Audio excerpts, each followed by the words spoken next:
قطر سے ایک اور LNG کیریئر آبنہ ہرمز سے نکل کر پاکستان کی طرف روانہ ہو گیا ہے۔ جاپانی کمپنی کا ٹینکر 26 مئی کو پاکستان پہنچے گا۔ یہ بحری جہاز بہاماس کے جھنڈے تلے سفر کر رہا ہے، جس نے اپنا کارگو 28 مارچ کو قطر کے رسلفان انڈسٹریل کمپلیکس سے لوڈ کیا تھا۔ قطر سے ایک اور LNG کیریئر آبنہ ہرمز سے نکل کر پاکستان کی طرف روانہ ہو گیا ہے۔ جاپانی کمپنی کا ٹینکر 26 مئی کو پاکستان پہنچے گا۔ یہ بحری جہاز بہاماس کے جھنڈے تلے سفر کر رہا ہے، جس نے اپنا کارگو 28 مارچ کو قطر کے رسلفان انڈسٹریل کمپلیکس سے لوڈ کیا تھا۔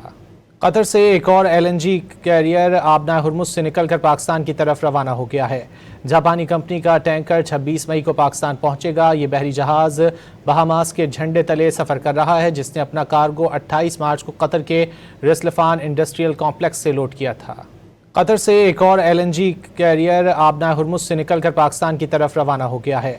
جاپانی کمپنی کا ٹینکر 26 مئی کو پاکستان پہنچے گا۔ یہ بحری جہاز بہاماس کے جھنڈے تلے سفر کر رہا ہے، جس نے اپنا کارگو 28 مارچ کو قطر کے رسلفان انڈسٹریل کمپلیکس سے لوڈ کیا تھا۔